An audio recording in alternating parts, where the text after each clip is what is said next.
what about the atom bomb? I'm not ready to discuss it. But it's our only chance. We hope it is not. Why not? Because we're not anxious to destroy Tokyo, that's why. Doctor, what can you tell us? Please, sir, tell us something.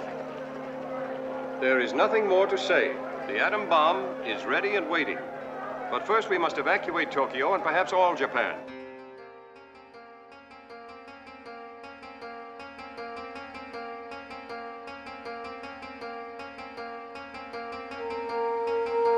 Killing them would be a mistake. They returned because of us. It was our atomic testing that awoke Godzilla. Other creatures like the Mutos, from strip mining and seismic surveys. But these are not monsters. They are animals rising to reclaim a world that was once theirs. If we hope to survive, we must find ways to coexist with titans, with Godzilla.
Godzilla is a huge symbol for the country of Japan, and it means a lot to the Japanese. That is not something you take lightly.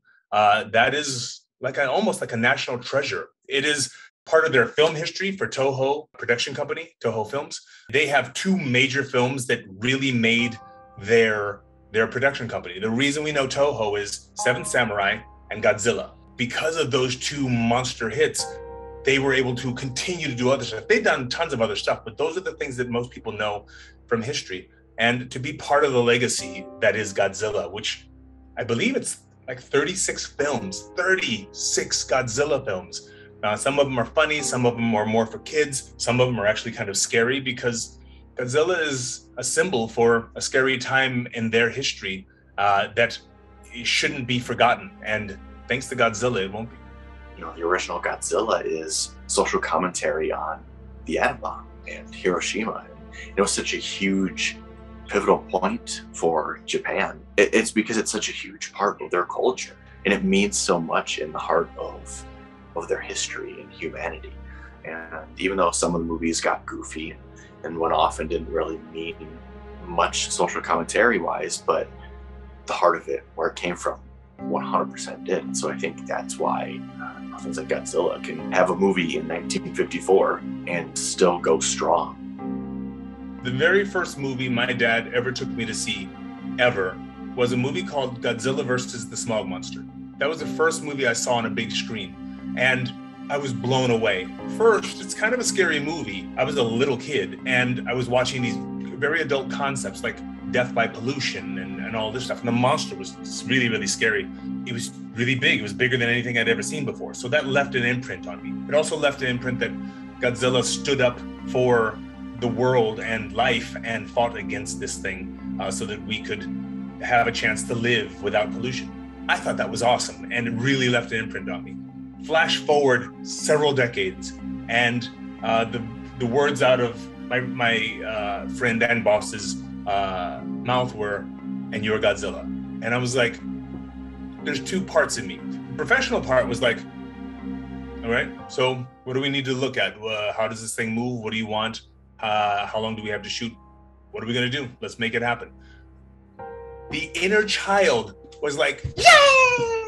And it was amazing. I just lost my mind. I'm like, I'm going to be Godzilla. I'm going to be Godzilla. And it was the best thing ever. And it was cheering and dancing.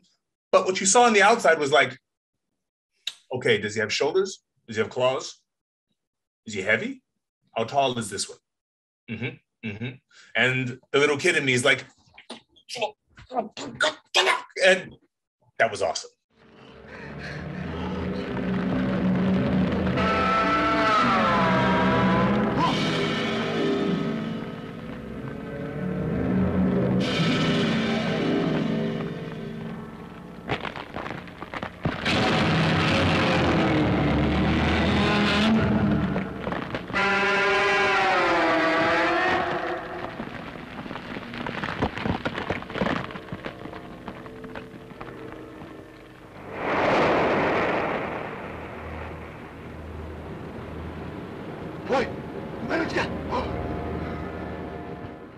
About 3 years ago, I watched all Godzilla movies, like from first to last, consecutively, because many of them I hadn't seen in many, many years.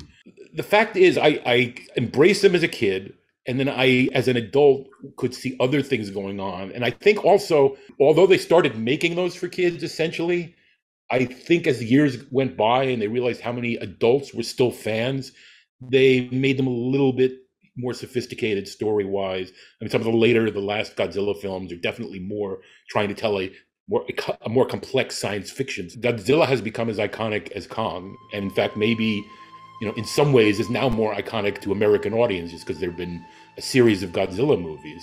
But I always, again, I preferred Kong just because Kong had personality. Godzilla and Kong, they run in the same circle, but they're also kind of separate. And I've always felt that they've both benefited off of each other over the past 80 or so years. When King Kong vs. Godzilla was first released, Kong was obviously the major star. And even in Japan, Kong was more popular than Godzilla at the time, and Godzilla was the villain. It needed a modern remake. There's a lot of things in it that it's not, a lot of things in it don't work anymore. The thing that I do like about, I'm a big fan of the history and social commentary and the meanings of things, is in the original Kong versus Godzilla. See, you don't have to call it original because the title is different, I guess.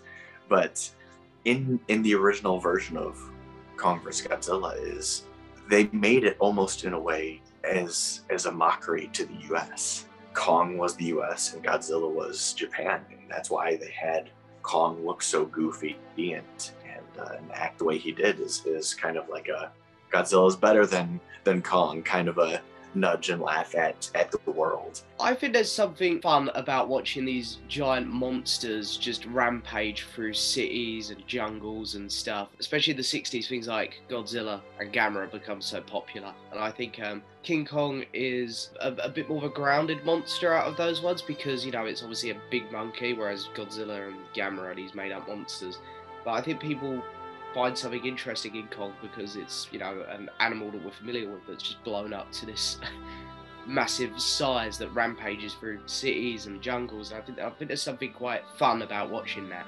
Godzilla now has pushed Kong back into the main stratosphere of entertainment. Not that he was not always there, but I feel like over the years, both those monsters have assisted each other in being brought back to the mainstream.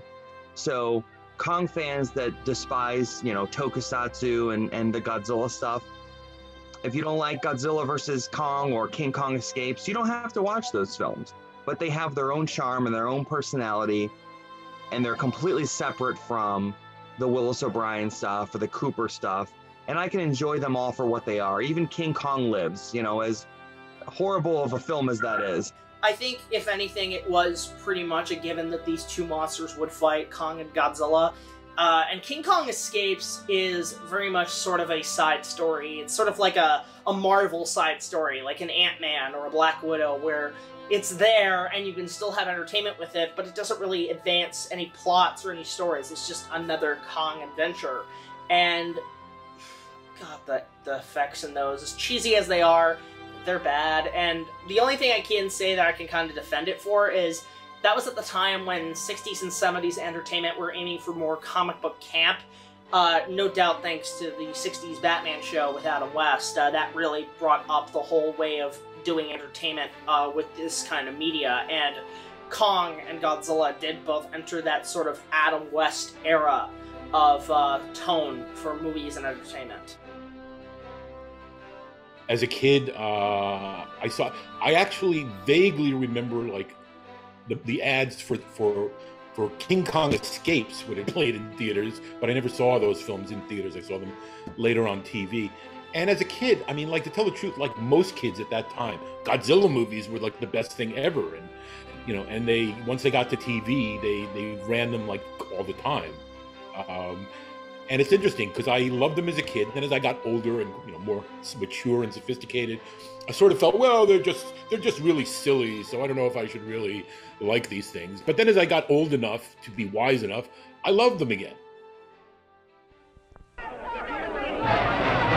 The mightiest monster of all time in his greatest adventure, King Kong escapes. Can the sinister Doctor Who enslave King Kong's fantastic strength? Can King Kong defy the might of modern artillery, tanks, missiles? See King Kong battle primordial monsters, an air armada, submarines, and finally see King Kong battle man's most evil creation, a robot Kong of steel. In the battle of the century. All new.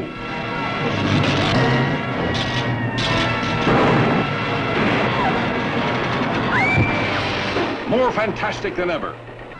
King Kong escapes, thrilling in Technicolor. Well, first of all, I was absolutely shocked when I found out it had any kind of a following, because when I did it, we filmed in '67, and then that was it for me. It would be on TV like at Thanksgiving or Christmas, you know. So in 2015, I received a phone call from Brett Hominick, who actually lives in Japan. So he called me and explained to me that they had been looking for me, and I was really shocked. It's like that was a life that I lived a long time ago, and so to have it resurrect itself was really cool, but also was very unexpected. I was contacted by Jim Serenella. He asked me to come do a convention, and I was very, very hesitant because, you know, that was 50 years ago. So obviously I look different than I did 50 years ago. So I told him I was concerned that people would come expecting to see the 19-year-old Linda Miller, and here I am in my 70s. So it was a concern. But then when I got there, everybody was so nice. It feels great when people want to meet you and talk with you, and so I was just thrilled. I loved it. I don't know whether the fans loved it as much as I did, you know, because they just surrounded me with love, and it was a wonderful experience. It is. Every time I go, I meet some of the same people, and then I meet some new people depending on the areas that I go to, and everybody's just, they're so sweet and so kind, and I really appreciate them. It's given my life like a little spice. You know, I have my real life where I go to work and have my house and all that kind of stuff. And then every once in a while I get to go to a convention, and it's like a vacation and just a thrill. So it's like the spice right now of my life. Well, I had, up until I did the film, I had done modeling. So I had a little bit of experience of things being surreal. But when I got there, I couldn't imagine, you know, because the script said I'm going to be in his hand. And I could not imagine, how are they going to do that, you know? So getting there and being in front of the big screen, and I can't remember if it was blue then or green then. I can't remember. It was a color. Then them explaining to me that they were going to shoot this and then they were going to put the other stuff, you know, to make it look like it was all real. And it was fascinating. I think one of the most fascinating parts of being in the film was one day I went to one of the other sound stages, and they were filming the scene where Kong, you know, they throw the gas stuff at him, and Kong, you know, goes out, and then the helicopter lifts him up and takes him away. Well, I got to watch them film that. And the whole sound stage was like this little miniature trees, little miniature cars, a little miniature, helicopter. And it was fascinating because if you would like scooch down and like look at it at that level, you could see how realistic it looked. That was probably the biggest thrill of seeing that. I had no idea that King Kong was as popular as it was. I had no idea that this would become, a cult favorite of people. So when I look back now and I think, oh my gosh, I got to be in a film with Nakajima-san, who played Godzilla, he played King Kong. And so I almost was in awe 50 years later, after the fact. So I realize extremely fortunate I am to be at the right place at the right time. There were actually two Godzillas at the time, two actors who crawled into the suit. But Haruo was stronger and he was more experienced. The other guy, he fell and he broke some stuff and he hurt himself as well. So Haruo was the only one who could continue on, and he is the reason that we have the Godzilla that we have in our heads today. So much respect to the people who came before us. And Haruo Nakajima-san, thank you, and the team that rallied around you at Toho Films for giving us Godzilla. I'm happy to be part of this universe. King Kong vs. Godzilla was actually one of the first Godzilla movies I ever saw, which I think was the case for a lot of people, at least in the United States, because at the time, it was one of the most widely available films in the Godzilla series, and it was always the American cut, up until just recently you could not legally obtain a copy of the Japanese original, which over the years led to this fun urban legend that the two cuts actually had different endings. Supposedly the Japanese cut had Godzilla winning in the end, while the American cut had Kong win. And this was widely believed and circulated fact. I remember reading about it in books I would find at the library when I was a kid. So of course I myself believed this to be true until the advent of the internet, where it was confirmed to be false. I think a big part of why this myth was so easily believed has a lot to do with the nature of the matchup. Godzilla and Kong were perceived to be icons of their respective countries, so this gave the movie a sort of friendly East versus West form of competition to it. You're American, you root for Kong. If you're Japanese, you root for Godzilla. More so than probably any other film in the series, there is a meta sense of sportsmanship to the idea of Godzilla fighting King Kong. It's not just two monsters fighting, it's the two most famous monsters fighting. And so I think even people that normally aren't too interested in Godzilla or Kong or kaiju movies have at least some interest, in the same sense that you would like, say, a high-profile wrestling match or a UFC fight. There's a curiosity that even the layman can't help but be intrigued by. Who would win in a fight? Everybody has their opinion and will place their bets. It's fun, even more so than your average kaiju matchup. I think a lot of people don't realize just how important the original King Kong vs. Godzilla was, for both monsters, but especially for Godzilla. Kong was the heavyweight at the time. The original King Kong was the greatest movie of all time, even up until that point. That's how influential it was. In fact, in some ways, King Kong vs. Godzilla was really an excuse for Toho to make their own Kong film. You can tell, a large part of the story is essentially a loose remake of the original film. They travel to a mysterious island, they find hostile natives, they capture Kong and bring him back to the mainland. So half the film is a loose remake of the original, while the Godzilla portion operates as a sequel to Godzilla Raids Again. It wasn't until King Kong Escapes that they really strayed significantly from the formula of the original. And it really wasn't until the success of King Kong vs. Godzilla that the Godzilla franchise really began in earnest. The film was so successful, it still remains the most highly attended Godzilla film of all time. People were hyped to see it, and so when Toho saw how successful the Versus formula was, they quickly ran with it and began matching Godzilla against other original heavyweights like Mothra and Rodan, and eventually an original creation named Ghidorah, and in just a few short years the franchise took off. And that's when Godzilla stopped being the terror of mankind and started becoming a protector and a hero. So in many ways Godzilla owes its success to Kong, both for inspiring its creation and for energizing the series into existence. Without King Kong vs. Godzilla, I don't think Godzilla would have escaped the shadow of the original and become a full-fledged franchise beyond the first two films. Kong, on the other hand, has never really been able to fully escape from the shadow of the original. Every major entry in the Kong series has been a remake. The character just hasn't been able to evolve past that, at least until very recently with Kong Skull Island. And so in this way, Godzilla eventually became a bigger pop culture icon, just by the sheer volume of the content. You know, there's just so much more content to consume in the Godzilla franchise, whereas Kong has remained relatively untouched. Hopefully that changes someday, because I think there's a lot you can do creatively with such a sympathetic character. And as much as the original film remains a beloved classic, I think it's time to move on and do something different. Hopefully the success of Godzilla vs. Kong will breathe new life into the characters, and both will go on to new adventures. Kong bows to no one.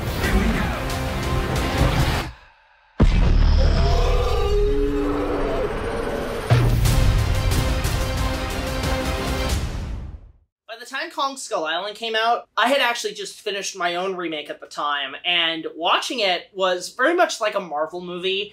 I think the effects... Kong has never looked better in the last few years of movies he's been in, but at the same time, Kong Skull Island, or as I call it, Viet Cong, because it was the first big movie shot in Vietnam, was pretty much, again, a tribute to the previous Kong adaptations that have come before, but this time they don't go to New York. And it was funny to see John Goodman in sort of the Carl Denham role, because that was one of the casting decisions at the time in the 90s. I think there was rumors that they wanted John Goodman to play Denham in the 90s, and for some reason or another, he didn't do it. But it is very much a Marvel movie. In fact, half the cast are in the Marvel Cinematic Universe. John C. Reilly, you know, a very unusual character, very interesting performance from him.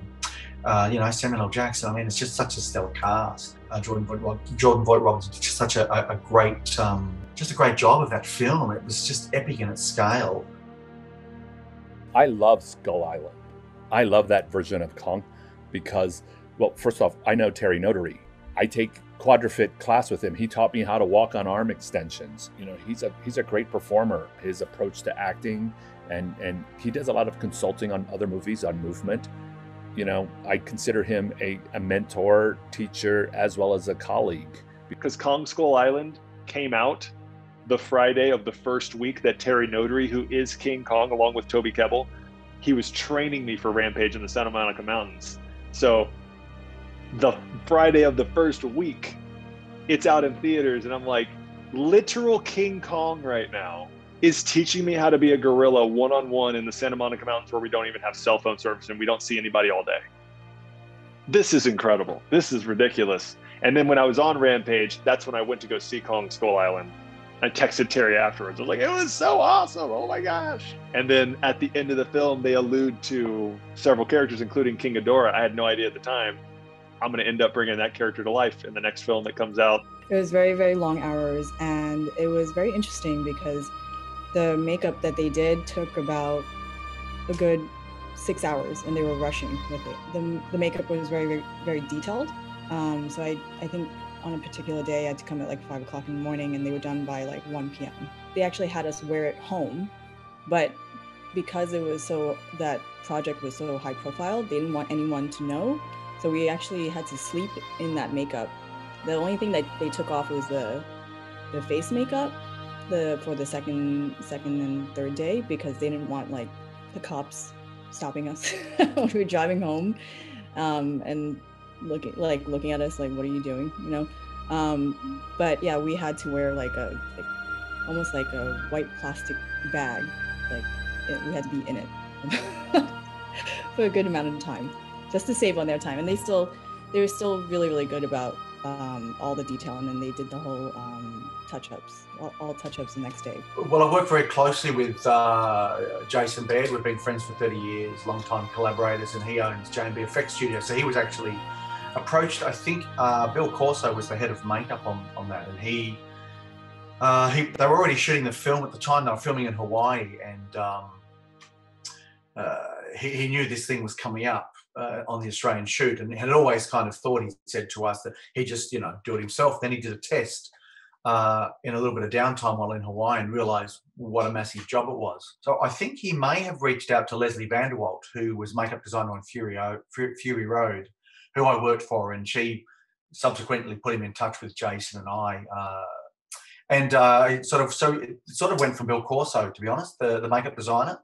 And then we worked very closely with him and Stéphane Deschamps, who was a production designer, who was very much involved in the look of the Iwis, and they were all in agreement of tying in the look of what the Iwis wore with their village, with the rocks, with everything around them. There was this kind of, they wanted this sort of language, I think, between everything from the look of the design to the makeup as well. So we started our first few tests, I think it was before Christmas 2015, just before 2016, and we did 2 test makeups, hit the hammer, and off we went, madly trying to make all these things. So the Iwi tribe, there was 2 different looks essentially.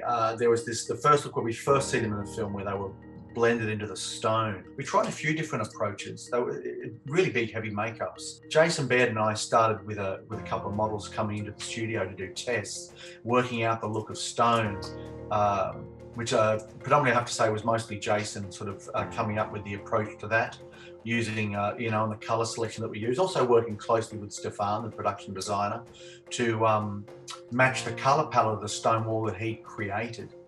We had a tent there of some of the most amazing LA artists that there are. I mean, it was legacy. Kevin Haney, who worked with Dick Smith, and Bill Corso, of course, was leading it.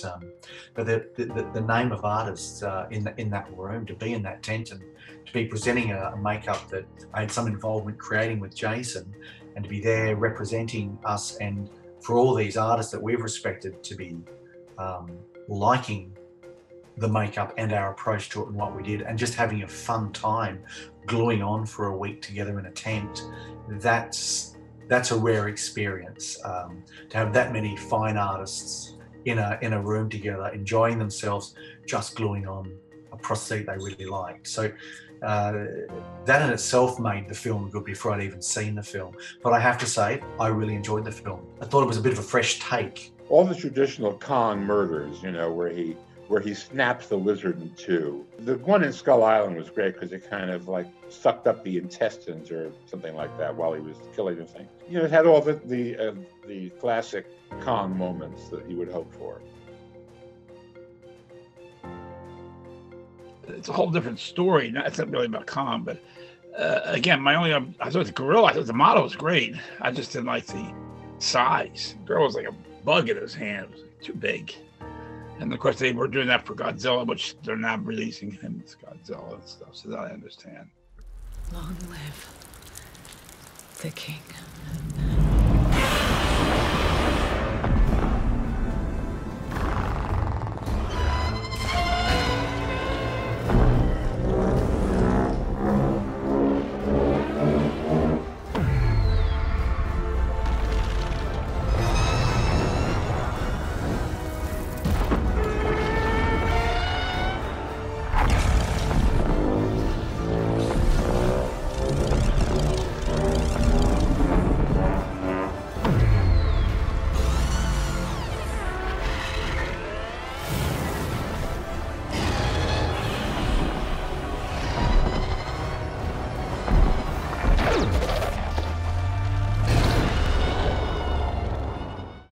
I knew the director, Mike Doherty, from years prior. His previous film before that was Krampus. And we had talked about me potentially playing Krampus. It didn't work out, but Mike and I stayed in touch and are good friends today. And we texted back and forth every now and then. He saw the Rampage trailer and he texted me before my mom did. That like, good job, looks cool, man. Then a few months later, in February of 2018, at like midnight, I always get a text from Mike at like midnight. He said, hey man, are you in town next month? We're doing some Godzilla motion capture stuff. And I was like, yeah, what does that mean? And I didn't hear back from him for several days. I kept texting him every day, like, what are you talking about? Yes, like, why are you asking me this?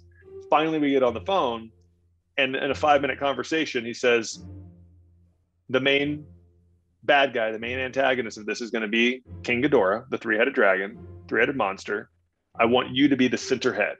They're kind of like 3 brothers. I want to tie you guys together or something. And I want you to be the big brother, the alpha. The one on the left is a little bit more curious and now has kind of become a little slow or derpy. And the one on the right is just bat crap crazy. But I want you to be the center. Do you want it? yeah. And he's like, okay, cool. Give me your agent stuff. And hey, I'm excited we finally get to work together. And so then I got on set and we filmed everything in 3 days. We filmed the whole movie in a performance capture volume, a space, basically a carpeted out space where we were basically like 3 big kids in these PJs, you know, pajamas like suits, just playing monsters on the carpet, tackling each other into cardboard boxes and onto stunt mats. It was so much fun. Alan Maxon plays the right head. Richard Dorton plays the left head. TJ Storm plays Godzilla. And it was so much fun. It was a dream come true getting to be a part of that. So we did every scene throughout the whole movie over 3 days, just back to back to back to back to back. And director Mike Dougherty would show us, okay, they showed us like PlayStation 2 level graphics of here's just like a rough of what we did. So, you know, you wake up, you're the center head first, and then the right head and left head, or whichever one goes first. And then you're kind of, and then you break a wing out and you break another wing out, and then you see them, and then you and blast them, and then we'll cut there. And so we would just do that. And then he would direct us, and we did every single scene like that. And then they turned it into what it looks like. Guillaume Rocherin, Oscar-winning visual effects supervisor from Life of Pi and so many other great films. It's pretty incredible. It's pretty weird to see the movie and be like, wow, we're in a Godzilla movie. But Mike wanted to bring in kind of the men in suits aspect. He didn't want it to just be animated from scratch. He wanted to let's bring in actors, and then we'll animate based on that reference. I got a message from director Michael Dougherty, and he's interested in meeting with you to see if you want to play King Ghidorah. And I read the email and I was like, yeah, absolutely. Let's meet. And then I met with them, and at that point, Godzilla was actually already filmed. And he showed me some previs on the laptop in the meeting. And he was describing what he's looking for. And one of the biggest things that he said during the meeting for me was, because it's going to be performance capture, he's also looking for someone who understands suit performance, because that's the heart of classic Godzilla films. And I would say 95% of my jobs are practical suits rather than motion capture. So I think that was a big thing for him that helped me to fit the bill for what he was looking for. We're lucky to get to work with the top people in the industry to create such an amazing film. That particular one is called Godzilla King of the Monsters, where Godzilla faces off against King Ghidorah, or otherwise known as Monster Zero. And those three, they literally put their arms on each other's shoulders, and they all started moving and writhing, and through the technology of motion capture and a literal army of technical artists and digital artists, they made an amazing monster, an amazing sea of monsters. I mean, that's Michael Dougherty. The one thing I really hope that we get for future films, for all kinds of films, is the dedication that you see from Michael Dougherty when he makes a film, because he loves the genre, and you don't always get that. Some directors, they're like, yeah, I'll do your film, sure. And they don't love it, they just like to direct, and that's fine. But when you get a director who's, first off, a good director, and then second, loves the material that he's talking about. Michael Dougherty was telling me a story about how his first film, I believe he took his pet turtle and he made a little city, and he let the turtle run through the city, and he filmed it.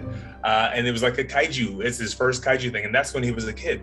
That kind of love for the art, you can't beat that. You also see it when Favreau directs Iron Man, for instance. He loves comic books, and because he loves comic books and he knows the character and he's got the best people, he's got Robert Downey Jr. working, you get the best project. So when you want to make a movie about giant atomic monsters fighting for supremacy on Earth, you go to Michael Dougherty and you hire the biggest nerds you can to play the monsters.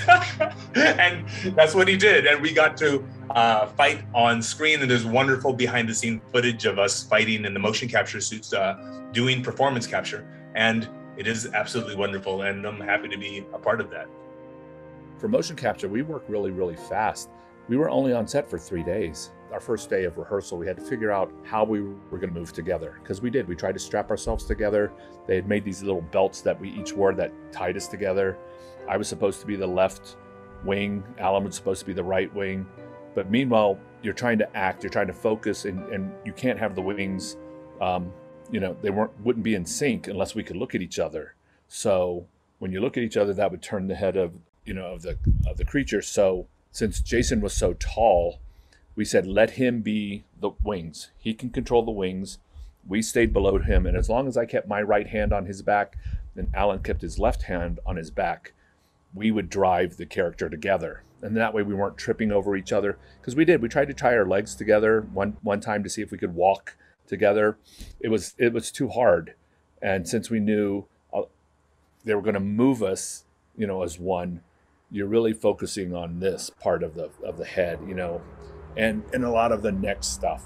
So we figured that out pretty fast. On set for Godzilla King of the Monsters it was like just playing. It was fun. Mike is a huge fan of Godzilla. He understands what that world is better than anybody. I think it was a great choice to have him direct and write that film. And same with the other actors, Jason Lyles and Richard Dorn, who played Ghidorah with me. We just had fun. We're all three of us. We do this for a living, is we play non-human characters. And specifically, Richard is like the king of mocap.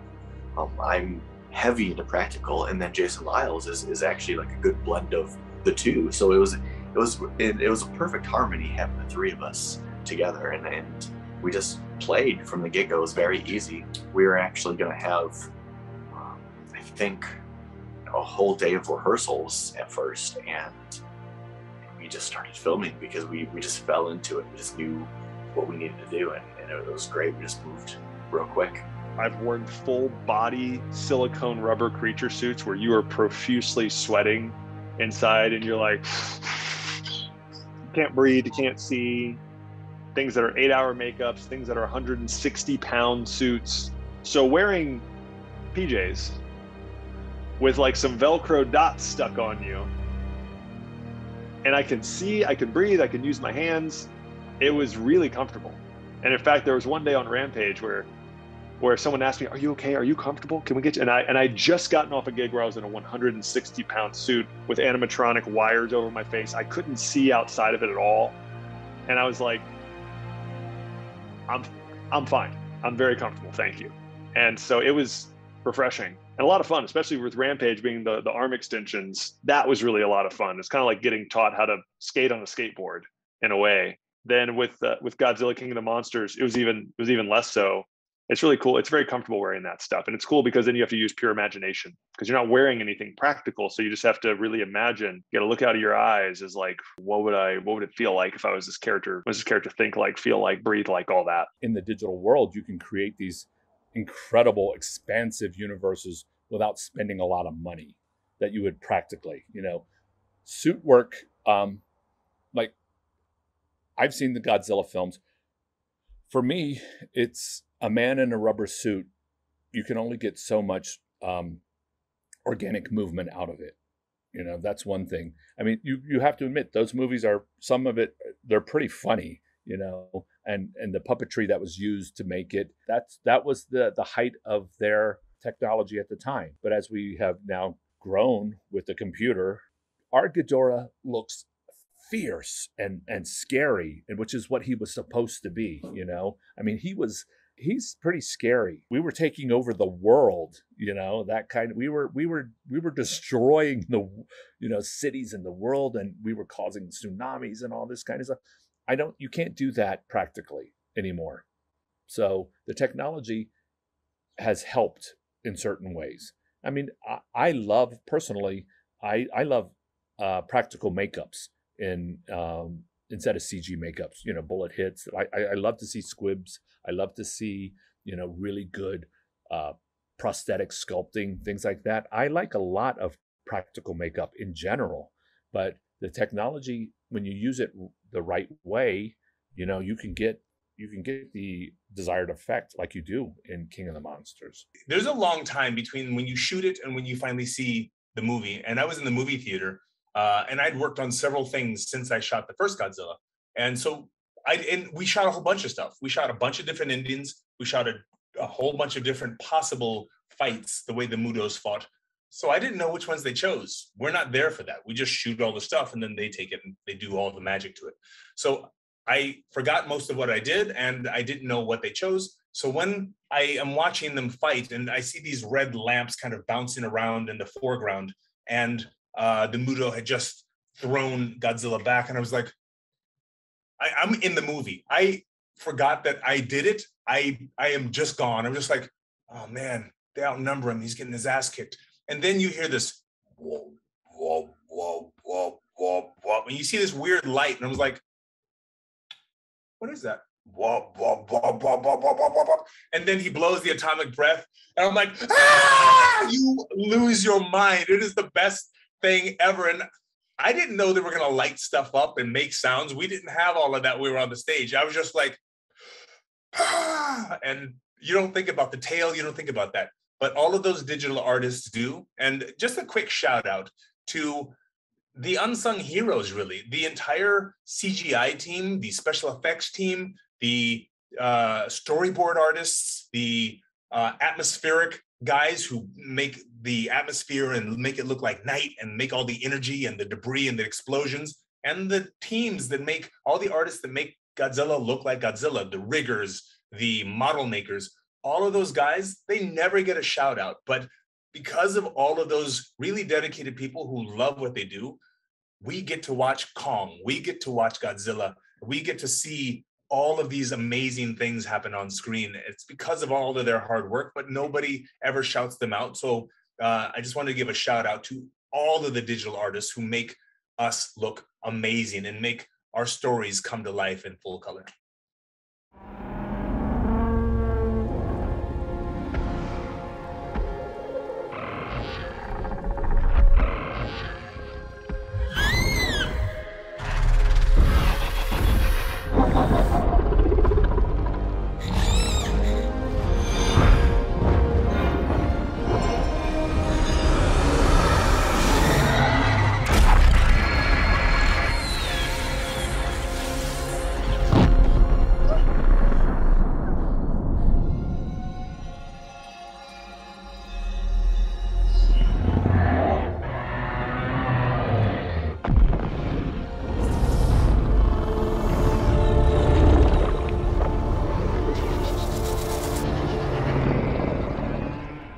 I love that I am part of Godzilla lore and history, and that this is my King Ghidorah, you know, with the guys. We it's my favorite, you know.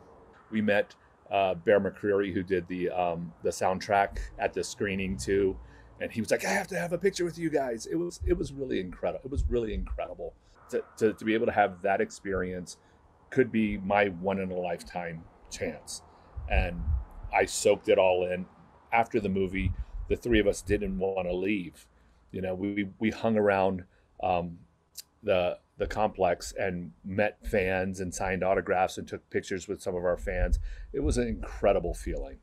But I found working on Men in Black 3, when I moved to New York, I moved to New York in 2009, and in 2010 and 2011, I got to play Aliens throughout the entire production with the 7-time Oscar-winning makeup artist Rick Baker. He actually won his 7th Oscar for Wolfman while we were filming. So I got to tell him, congratulations on your Oscar. That's a really cool sentence to say to somebody. And so he brought me back again and again and again because I just had such a great attitude. I was so grateful to be there.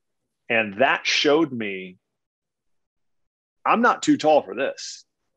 In fact, I can work with some of the top people in the world. Will Smith, Rick Baker, Josh Brolin, Tommy Lee Jones, Emma Thompson. Oh my gosh, and more people in the game. It was just, that showed me, wow, this is where I really fit. You can't try to be 6'9".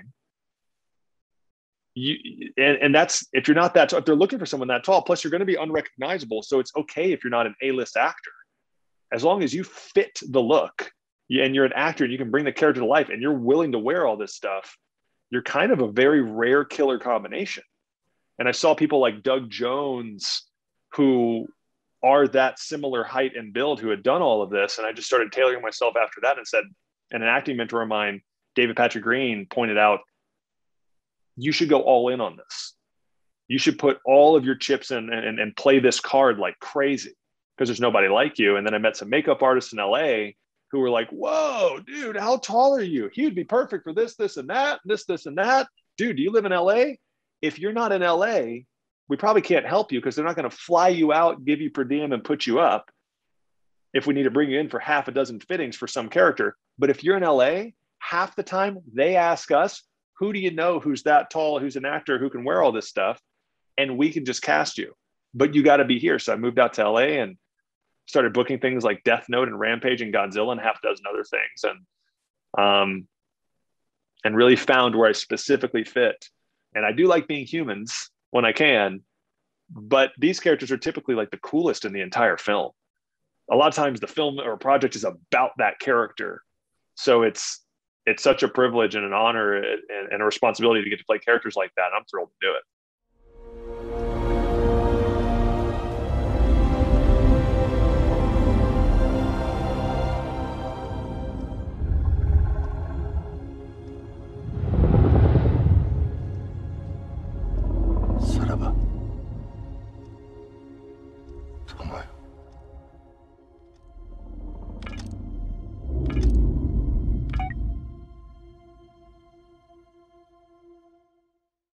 In one way or another, almost my whole life, I've been into either performance or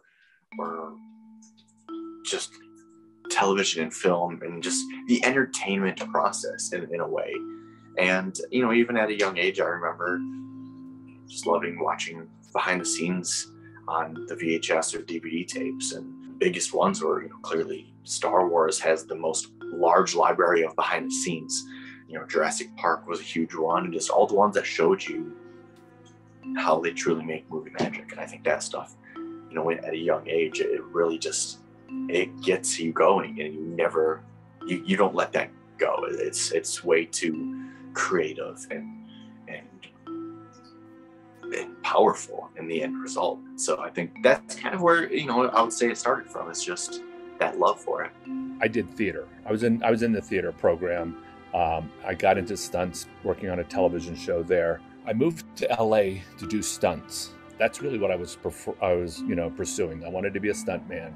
So I thought, oh, I'm going to be going to this place for an audition. I'll meet some stunt people. I'll get into, you know, this great place. And my first audition was for a video game, and it was Scooby-Doo Night of 100 Frights. And I ended up booking it. I played Shaggy and all the villains in that game. And that was just the turning point. You know, I didn't even know what motion capture was when I went there. And this is back in 2000. So I got into it at the right place at the right time. And because I played all these villains in that game as well as Shaggy, the studio would recommend me to the next project they got. Oh, we have this guy who can do everything. Oh, this guy, he can do swords, he can do guns, he can do monsters. And for me, it exploded. All of a sudden, I'm playing Darth Vader in Rogue Squadron. It turned into a career for me that I didn't plan on. So I was working more in motion capture than my friends were working in stunts, you know, on films. So I made it a career. I was very, very fortunate and in the right place at the right time. So I didn't choose mocap. Mocap chose me. Motion capture technology was started about 100 years ago. Now, it wasn't the motion capture that we have today. A guy named Max Fleischer wanted to make animation easier to do. So I'm making a longer story short, he over time created something called a rotoscope.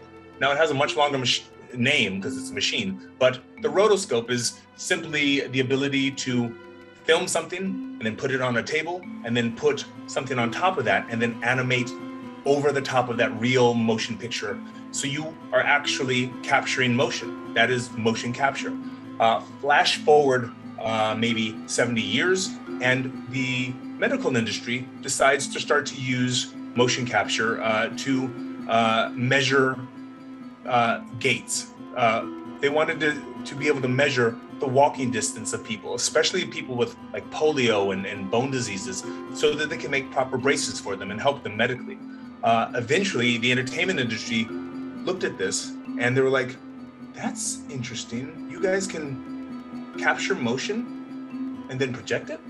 So what motion capture is you wear a very tight suit, and that suit has several markers on every joint, at your elbows, at your wrists, often on your fingers, sometimes on your face, and your hips and your knees and your feet. Those markers are usually little white spongy things. You walk into a very big room, and the room is filled with an ocean of infrared light, and it is surrounded by 100, 200, 300 cameras throwing all of that light into the room. Those little markers bounce that light back as white light, and there's a little camera in the middle of each of those lights that can only see white light. So it picks up those little dots, and you kind of look like a moving constellation, and that moving constellation looks like a human. And they take that, and they take a model that they've made in the computer, and they click it to your little constellation, your little wireframe body, and now you're moving the model. So when I look up, Godzilla looks up. When I look left, Colossus looks left. When I make a fist, Iron Man makes a fist. So those things happen in the computer, and then they have to clean it up. A whole bunch of digital artists have to clean that up and make us look cool. But that's how motion capture works. The suit itself is like wearing comfortable pajamas. The room is usually pretty cold, but you're usually working so hard that you're sweating, so it balances out. You don't really feel it. And you just have to have a really, really good imagination. You have to know that this stack of cardboard boxes is a building, and you have to know that you're a 400-foot tall radioactive super monster that is part lizard, part badass, and you're so big and so powerful that you have to move a little bit slower than you normally would. All of that imagination comes to life and then transfers onto the screen. I love the whole Monsterverse, and I'm not sure what the plans for the future of it are, but I hope to keep going. I would love to see Gigan and Megalon and Mecha Ghidorah. You know, I would love to see all of these characters come back. It would just be so fun. And, you know, they built such a wonderful world, you know, starting with Gareth Edwards' version. Oh, there's tons of kaiju in the world, and we didn't even get to see them all. So I think it opens up room for 20 more movies, and I just hope that, you know, Legendary and Warner Brothers, they keep plowing through and doing it.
I'm like a little kid. I will see, first off, I have got to be in the movie theater about once a week, and I get cranky. So all of last year, when I couldn't go to the movies because of COVID, I was angry.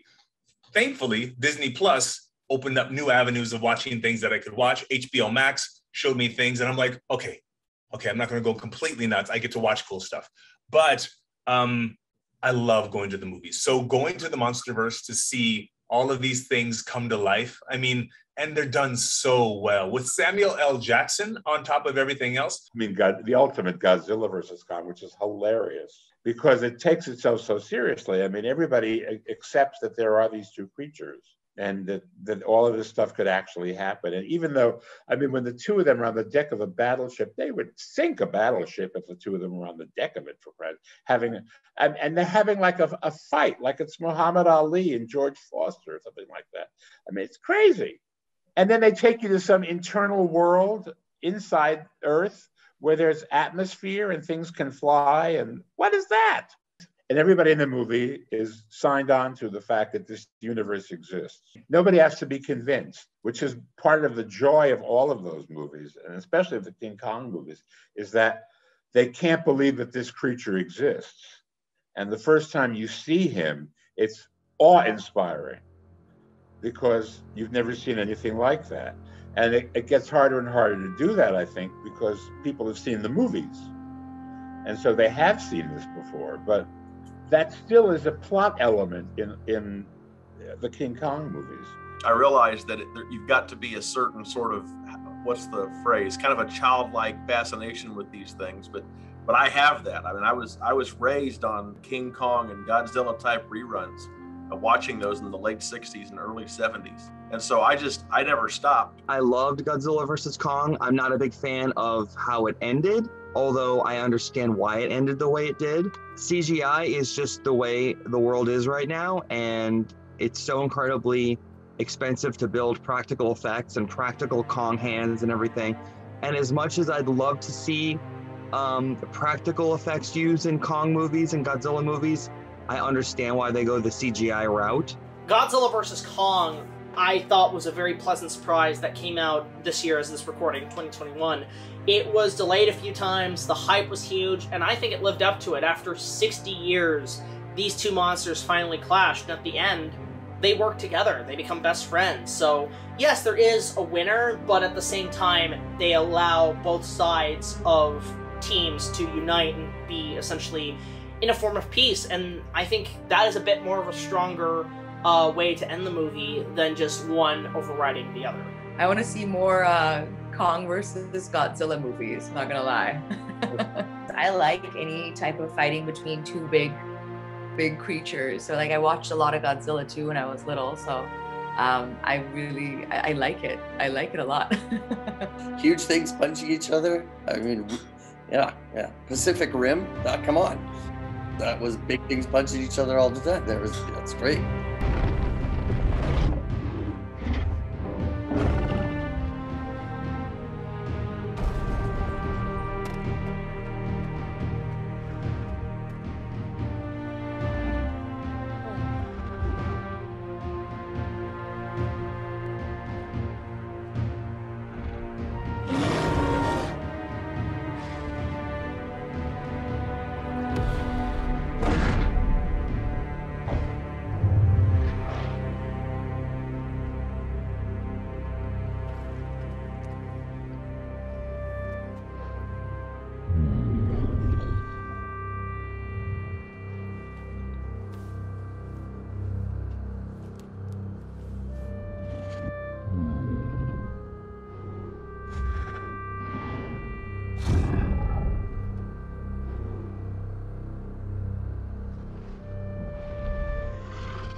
I did side with Kong because he seemed more, I guess, pro-outside, where Godzilla seemed a little bit almost robotic, right? So there was, even though like in the other movies he was the savior, right? He was like he did save people, but it was more personal, I guess, with Kong because he can make relations with individual people versus like I think Godzilla was just fighting for himself too, you know, just to save, just as a general, like saving superhero versus Kong, where he's like, oh, he can actually relate to a person. It's interesting. I think again it has that whole, you know, people love watching a monster rampage through cities, but I think the thing with Godzilla is for me, the reason I prefer him to Kong is I like the things that Godzilla can do, like with his shooting lasers, and he's a bit of a nuke. I just think there's a lot more they can do with his character, and I also think that one of the cool things about the Godzilla universe is the other monsters he goes against. You know, I've managed to incorporate a lot of stuff in there, but then you've got things like Ghidorah in there as well, and Rodan, and I think it makes for a really strong, tight universe that they've built there. It has no story, it has no script, the acting is awful. It has plot holes big enough to put the Empire State Building through and still have room left. However, and I told my brother this, I said in spite of that, they throw everything at you but the kitchen sink. It's loaded with special effects, and the second half, in spite of myself, I found myself smiling and enjoying it. I would not recommend it. It's comic book trash, but it's well done comic book trash. I did think that Kong of Skull Island was far superior.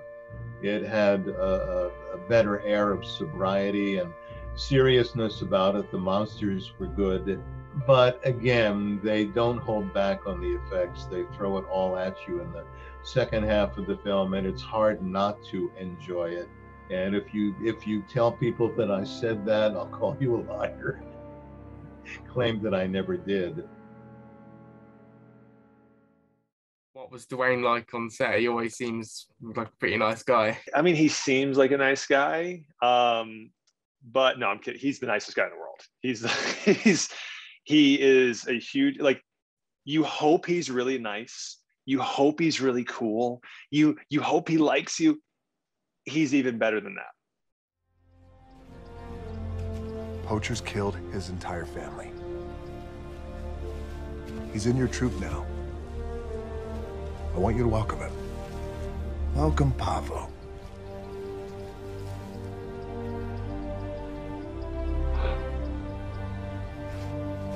George, you and I cool? Come on.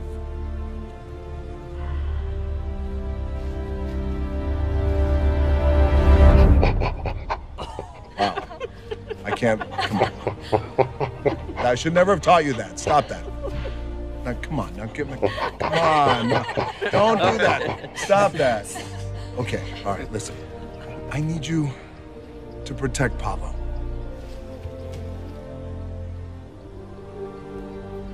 Family.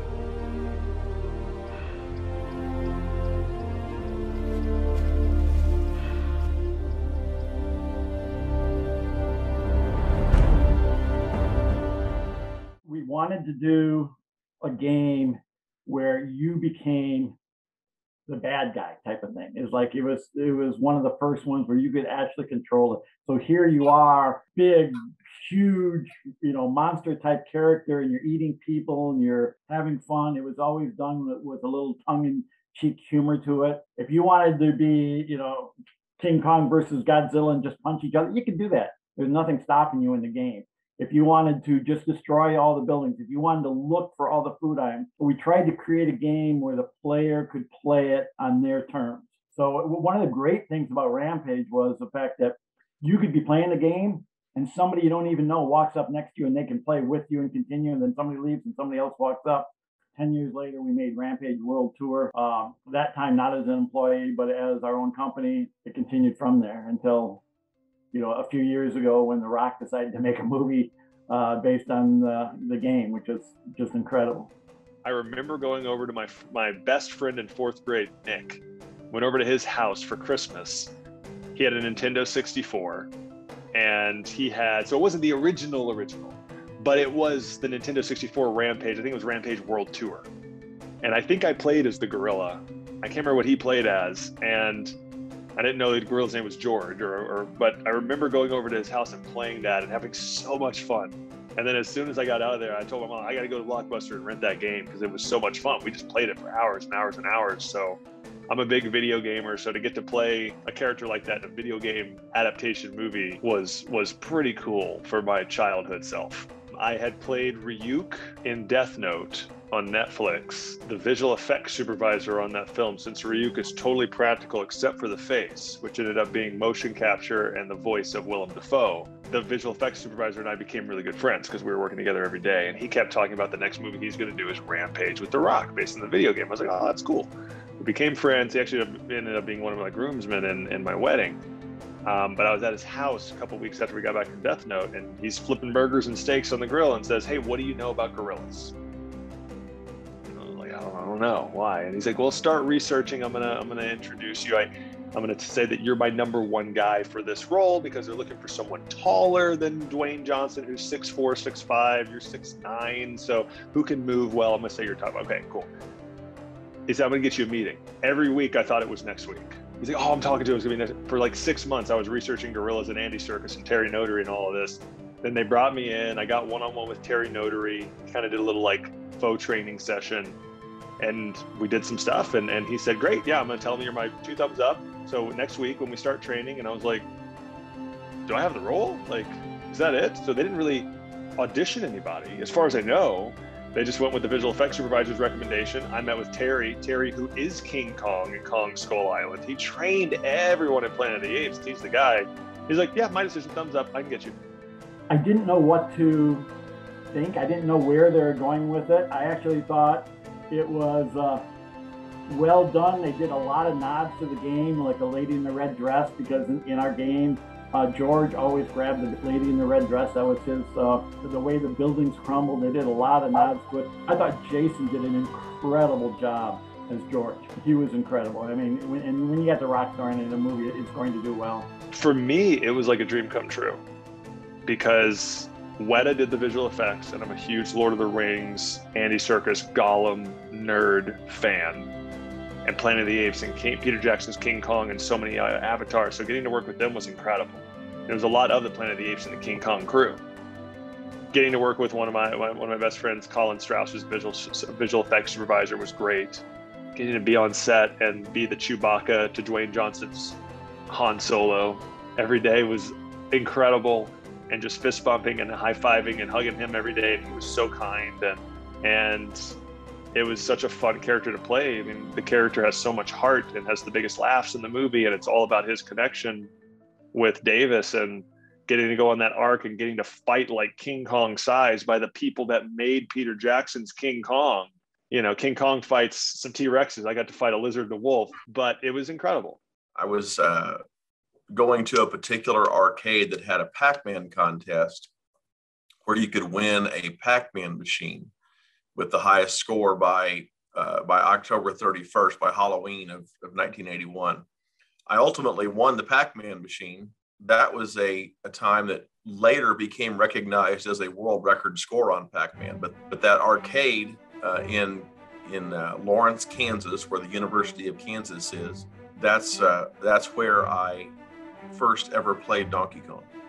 It captures a bit of that psychological love that Americans have for the movie King Kong.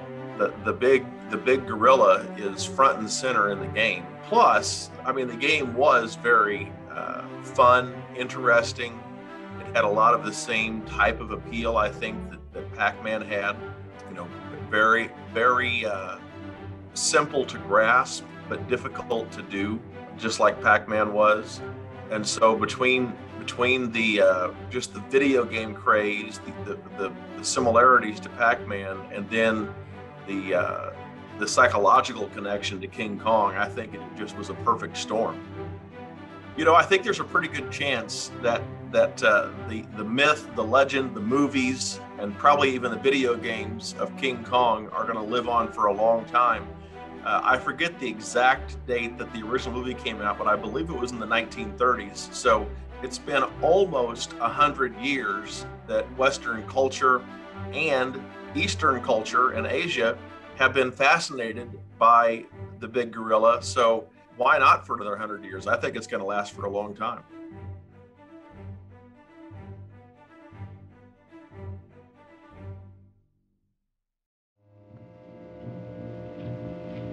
Soul in sight.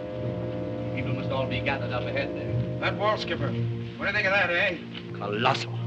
It might almost be Egyptian. Yeah, but what's on the other side of that wall? That's what I want to know. Who do you suppose could have built it? Oh, I was up in Angkor once. That's bigger than this, and nobody knows who built it. Oh, boy, what a chance. What a picture. The reason a story has an impact when it first, you know, gets out to the public and then continues to, and in the case of Kong, like what is it, like, you know, it'll be like almost 100 years and another 10 years or so. I think there's something about it, including the fact that it's relatively simple. It's not like, you know, there's a million different, you know, ways you could do exactly this story. I think it's effective. I don't, you know, the point is, if you do something else, yeah, you can use the name King Kong, and, you know, it could be the equivalent of Texas Chainsaw 9 or something. And I don't think that's a positive way to make films. I think it's just done for bucks. Every film experience, I think, for a lot of people was a fantastic thing. And then to see this bigger than life, and I'm sure at the time, the special effects were state of the art, and no one had ever seen anything like this before. It was an exciting story, and of course, people love Fay Wray. You know, she used to go to the Oscars every year. For years, people loved her, all the way until her death. No one ever forgot her. For me to be part of that franchise was, I was so beside myself. It was a standalone part of my career, and it hurt my throat a lot, because he's pretty, he roars quite a bit. It was absolutely staggering. It floored me that I got the job. I love doing animal noises, and I'm always asked to do that. I'm sort of the Canadian Frank Welker, they say. Apparently, I don't know if Frank Welker even knows who I am. I think every young person remembers the experience of seeing King Kong for the first time, because it's so menacing and monstrous and gargantuan, and it does look like it's a primate, but it's massive and it's scary, and yet this creature is imbued with such humanity that he actually begins to become affectionate towards a human woman. I'm glad that it's still going. I mean, I'd like to know that my children, if I have any, that they would be able to watch this iconic character far into the distant future. The first time I ever saw a King Kong movie was the black and white one. There was this like really classical channel that we had when I was little, and it would just show all these black and white movies. It was only black and white movies, and like so the original like vampire, or was all these genre movies, and then I saw King Kong, and it was cool. It was a cool story, you know, something fantastical. You see this like, you know, big super powerful ape befriending this, you know, or trying to befriend this like little tiny human. You know, from the original King Kong, where it's like, you know, here's this ape that's just huge. I mean, yeah, it could happen, but it's sort of a make-believe and reality all rolled into one. You're not quite sure, could this really happen? And the personality that Kong has gotten throughout, you know, the movies and stuff is just, it embraces you. He didn't know where he came from. He was always wondering where he came from, and there was a sadness there. And the fact that people would betray him, I think, fueled his anger and fueled his sadness. And, you know, even though he was a gorilla, he still had a lot of humanity. If you think about it, when you do a voice in a CGI character, it's the only completely human element there. Of course, there's a lot of people controlling it, but if that wasn't there, I think it would be difficult to accept. And what we do now is not even remotely possible technologically back then. They had the skills, the tools they had. And that's also what people were able to believe. You have to suspend your disbelief in order to believe that Kong was real. You have to suspend your disbelief to believe that Grodd is real. And now people's standards of what they'll accept to enable them to make that leap are a lot different.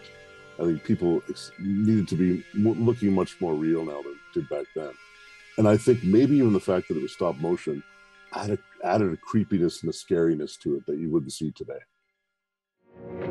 Hang on here.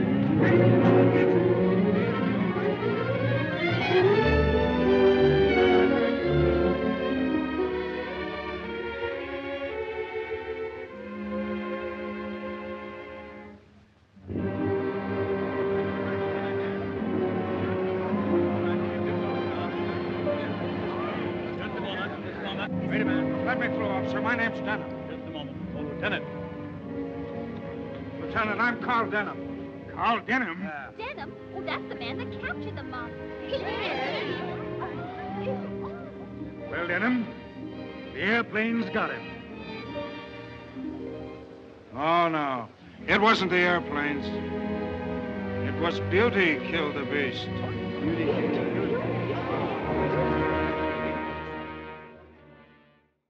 It was the first of its kind really like that, or if it was at least the largest of its kind whenever it came around. It was just global. I feel like it's the epitome of that type of film. I mean, now with as old as it is, we're coming up on 100 years soon.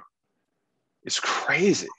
The screaming of the people, the running, the bigger than life, but yet he's a hero to some people. I think that's part of what this is. Like with Kong, you know, with Fay Ray, it was like, you know, oh, he's bad, he's good. You know, there's always this, you know, this lovable part to this giant, scary creatures.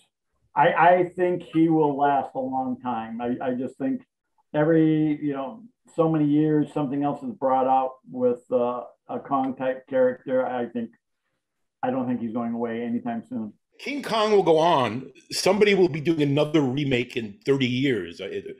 That's just how these things go. You know, every time, you know, if we get into, you know, virtual reality, meta movies that we can just walk around in, yeah, there's going to be a King Kong. Interesting, because I grew up with a love of old movies from the time I was a kid. So it just didn't, you know, I just liked movies. So it didn't, you know, didn't matter. The year didn't matter. It mattered whether the movie was appealing to me. But I think in most cases, and this goes for like music and other pop culture too, most people go with whatever is put in front of them at, you know, the age that whatever, you know, when probably from your like early teens on, you're like seriously affected by like things you see and experience. So that's where they focus. You know, like 80s horror right now is hotter than it's ever been, and that's all people are talking about most of the time. But there's so much else. You know, sometimes things, people just relate to things and there's no logical reason that you can put your finger on it. But somehow that's happened with Kong. It's something that goes deep, you know, and it's not a head thing, it's a heart thing. And of course, the heart thing always lasts longer than the head thing, you know.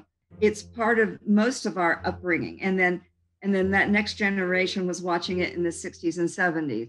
And then the next generation. So it's almost like a generational thing that it's part of us all growing up, you know, to some extent. Mostly the men that I've met at the conventions, from little boys, they were, you know, Kong and Godzilla lovers.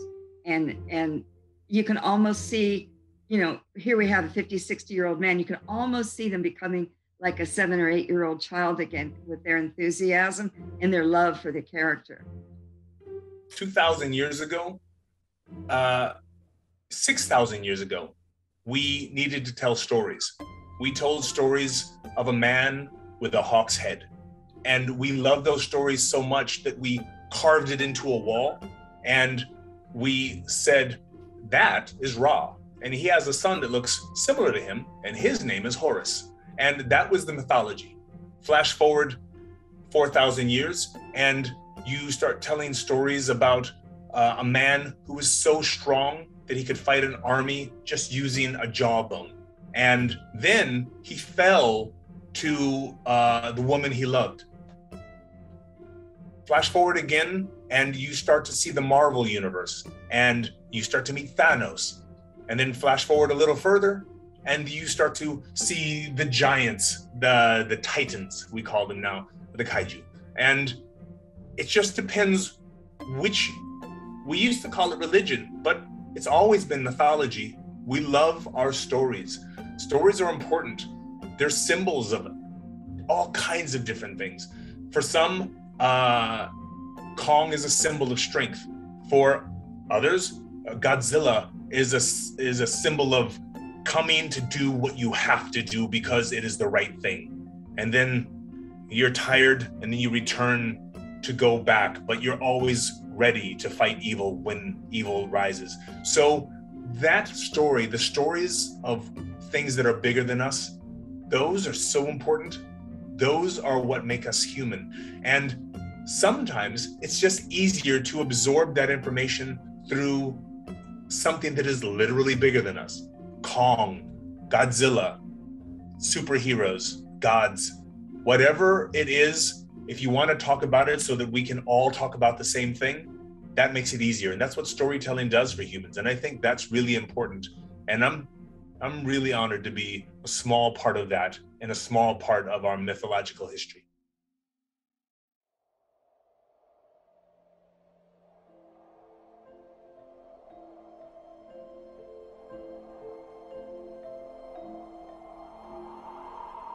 And lo, the beast looked upon the face of beauty.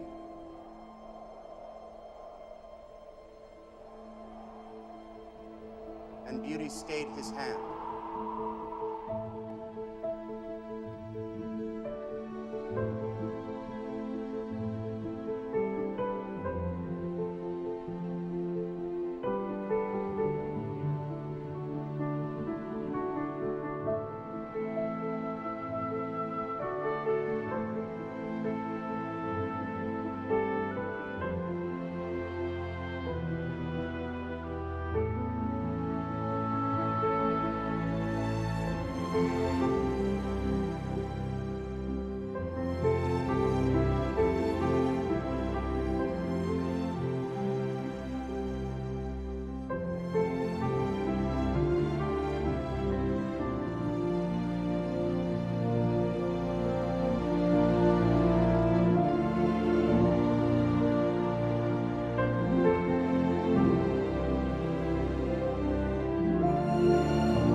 We need calm. The world needs calm.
You were promised, for that movie, promised the tallest, darkest leading man, weren't you? Yes. Now, the man who made that film really said that to me first off when I went to talk to him about the playing this part, and he said, Faye, you're going to have the tallest, darkest leading man in Hollywood. And You thought, who did you think it was going to be? I was hoping it was going to be Cary Grant. Mm. He was tall and dark, Yeah. and very attractive. And then when they showed me the fellow they had in mind, he was less attractive. But he was a brunette. Definitely, yes, he was. But you were a blonde in that movie, weren't you? Only out the graciousness of Max Factor, who made a wig for me. Well, why did they want you to be a blonde? Do blondes have more fun, or you know? I think it was just the image of the dark fellow and the blonde lady, and he'd known nothing but brunettes in all his life. So to present him with the blonde, I think was... No wonder he got so excited. I think that's it, yeah. They're on Skull Island. How tall was King Kong? Big fella. It depends on your imagination, how you... sometimes I had to imagine him being like 20 feet, sometimes 40 feet. And I was in charge of that. In my own imagination, I could have him any size I wanted. So that was a very good feeling to be able to just dream him up as I went along. Exactly, but without destroying the illusion, he was only 18 inches high. Yes, he was. Except they did have a huge arm that was large enough to have fingers that went around my waist and lifted me up. That must have been terrifying. Was it a mechanical hand? Yes, Big mechanical that's right. hand. Yes. Yes, No, yes, I was yes. just thinking, I mean, that's where the bravery comes in. That's right. That's why I've named the book I've written On the Other Hand, because I was in his hand most of the time. So when I wrote a book about it, about my time in films, I called it On the Other Hand. Yes, and you dedicated it, because I read it over You the did? weekend. Yeah. Yeah. You Don't sound so did. surprised. Other people will read it as well. I promise. But I think mean, that's charming. You dedicated the book to King Kong.